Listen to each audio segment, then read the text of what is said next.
Saudari-saudaraku yang terkasih, umat Katolik khususnya di Keuskupan Agung Jakarta, memperingati, mensyukuri hari ulang tahun ke-75 kemerdekaan Republik Indonesia, saya mengajak saudari-saudara sekalian untuk mengenang para pendiri bangsa kita. Saudari-saudara kita yang merawat, menjaga dan mengisi kemerdekaan negara kita ini menuju cita-cita kemerdekaan.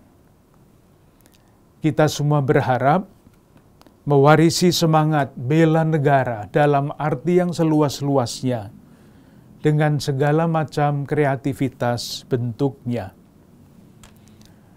Ketika kita merayakan ulang tahun ke-75 kemerdekaan Republik Indonesia, kita diingatkan akan cita-cita kemerdekaan bangsa kita, yaitu menjadi bangsa yang merdeka, bersatu, berdaulat, adil, dan makmur. Tidak sekedar mengingat cita-cita kemerdekaan itu, tetapi juga berani ikut mengambil tanggung jawab untuk mewujudkannya. Saudari-saudaraku yang terkasih, Hari Raya Kemerdekaan Republik Indonesia yang ke-75 ini pada tahun ini kita rayakan dalam keprihatinan yang besar karena wabah yang menimpa umat manusia, yang menimpa bangsa kita. Meskipun demikian, dalam keadaan seperti itu, semoga keprihatinan dan wabah yang melanda seluruh umat manusia ini tidak melunturkan cita-cita luhur kita menuju Indonesia emas ketika kita merayakan ulang tahun yang ke-100 kemerdekaan Republik Indonesia. Pada tahun ini melanjutkan renungan-renungan kita pada tahun-tahun yang lalu. Keuskupan Agung Jakarta mengajak seluruh umat untuk mendalami sila kelima Pancasila, yaitu keadilan sosial bagi seluruh rakyat Indonesia. Ketika saya merenungkan kembali tema ini, saya teringat bahwa pada awal tahun 2000 yang lalu, Konferensi Wali Gereja Indonesia selama 3 tahun berturut-turut, setiap tahun selama 3 hari, para uskup seluruh Indonesia belajar bersama-sama mengenai tema keadilan sosial bagi seluruh rakyat Indonesia ini. Hasil dari hari-hari studi itu adalah nota pastoral. Yang pertama, keadilan sosial ditinjau dari segi politik. Tahun berikutnya, keadilan sosial ditinjau dari segi ekonomi. Dan pada tahun yang terakhir, dan hasilnya dicetak, dipublikasikan pada tahun 2004, temanya adalah keadilan sosial dari segi atau dari pendekatan sosio-budaya. Sementara tema yang diambil adalah keadaban publik menuju habitus baru bangsa. Seperti biasanya, di dalam setiap nota pastoral, perenungan dimulai dengan membuat analisa sosial yang sederhana. Rumusannya sederhana, tetapi rumusan sederhana ini adalah hasil studi yang dibawakan oleh para ahli dalam bidang masing-masing. Pada waktu itu, dan rasa-rasanya masih berlaku sekarang, ada diangkat 3 masalah pokok. Yang pertama adalah korupsi, yang kedua adalah kekerasan, yang ketiga adalah kehancuran lingkungan. Kita semua langsung merasa bahwa ketiga bidang analisa sosial ini masih berlaku sekarang. Kabar tentang korupsi setiap hari kita baca di koran, kita dengarkan laporannya di televisi atau radio, bahkan semakin berkembang dan semakin canggih. Kekerasan tidak juga dapat diatasi. Mengapa muncul kekerasan? Menurut para ahli, alasannya adalah masyarakat kita sedang menderita yang disebut penyakit komunalisme. Bagian masyarakat yang menyandang penyakit itu berpikirnya aneh, namanya sakit. Berpikirnya begini, yang tidak termasuk kelompok saya adalah musuh saya. Itu cara berpikirnya. Dan karena dianggap musuh, maka harus dikalahkan. Mereka tidak berpikir lagi mengenai baik dan buruk, mengenai benar dan salah, tetapi mereka berpikir dalam kerangka menang atau kalah. Dan ketika yang dikejar adalah kemenangan, salah satu jalan yang sangat biasa dibuat adalah kekerasan. Hari-hari ini kita juga mendengar cerita-cerita seperti itu. Dan yang ketiga adalah kehancuran lingkungan. Kita semua merasakan dampaknya, bukan hanya masalah di Indonesia, tetapi ini adalah masalah kemanusiaan yang menyangkut seluruh dunia.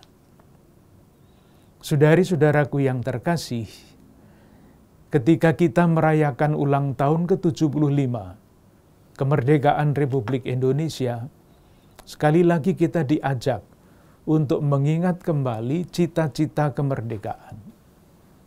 Bukan sekedar mengingat, tetapi bertekad untuk memikul tanggung jawab.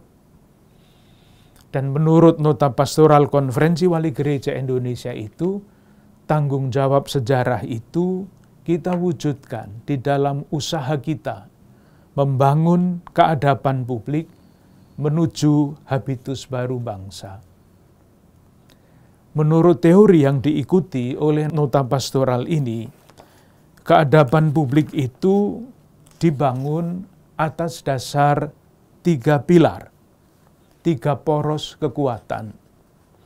Poros pertama adalah negara, yang tampil di ruang publik melalui badan-badan publiknya.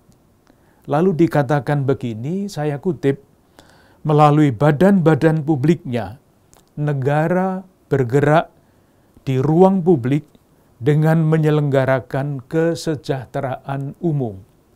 Kata kuncinya adalah kesejahteraan umum, kebaikan bersama. Poros yang kedua adalah masyarakat pasar.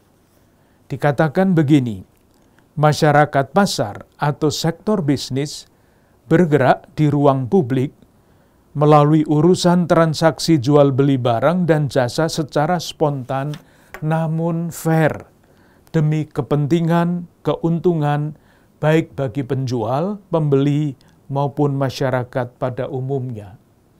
Kata kuncinya adalah fair, fairness, yang sulit diterjemahkan ke dalam bahasa Indonesia. Sementara poros yang ketiga, masyarakat warga, saya kutip, sedangkan masyarakat warga berinteraksi di ruang publik atas dasar saling percaya dan tata perilaku sosial yang diandaikan diterima dan dihormati oleh semua pihak. Ada 3 poros yang menentukan. Kalau negara sungguh-sungguh mengusahakan segala macam jalan untuk mewujudkan kebaikan bersama, itulah tugasnya. Pertanyaannya, apakah memang demikian? Kalau masyarakat bisnis menjalankan bisnisnya dengan fair, maka peran masyarakat pasar di dalam membangun keadaban publik akan menjadi optimal. Pertanyaannya, apakah selalu seperti itu?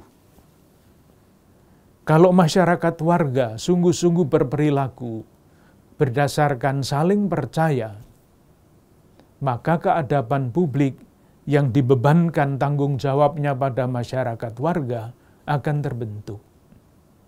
Persoalannya adalah sering terjadi perselingkuhan antara negara dan bisnis, antara bisnis dan masyarakat warga, atau antara ketiga-tiganya. Sehingga cita-cita membangun keadaban publik tantangannya masih sangat besar. Sebesar apapun tantangan itu, kita boleh yakin kita mampu menghadapinya dan mengatasinya kalau kita sungguh-sungguh yakin, paham, dan cita-cita kemerdekaan itu merasuk di dalam batin kita, di dalam keluarga kita, di dalam masyarakat kita, yaitu menjadi bangsa yang merdeka, bersatu, berdaulat, adil dan makmur dengan segala macam konsekuensi moralnya. Marilah sekali lagi kita bersyukur karena boleh merayakan hari ulang tahun yang ke-75 kemerdekaan Negara Kesatuan Republik Indonesia. Marilah dengan cara kita yang berbeda-beda, ada yang berperan di lingkungan pemerintahan, ada yang berperan di lingkungan bisnis, dan kebanyakan dari kita adalah warga masyarakat. Mari kita pikul tanggung jawab kita, membangun, mewujudkan kebaikan bersama, menjalankan bisnis dengan fair, dan berperilaku menunjukkan saling percaya di tengah-tengah masyarakat. Kepada umat Katolik Keuskupan Agung Jakarta, meskipun kita berada di dalam situasi prihatin seperti ini, marilah kita ingat bahwa tahun ini Gereja Keuskupan Agung Jakarta mengajak kita sekalian untuk merenungkan, membatinkan cita-cita keadilan sosial bagi seluruh rakyat Indonesia, dan di dalam keluarga, komunitas, paroki, wilayah, lingkungan kita masing-masing, berpikir bersama-sama untuk mewujudkan cita-cita itu di dalam tindakan-tindakan yang bermakna dan berarti meskipun hanya kecil.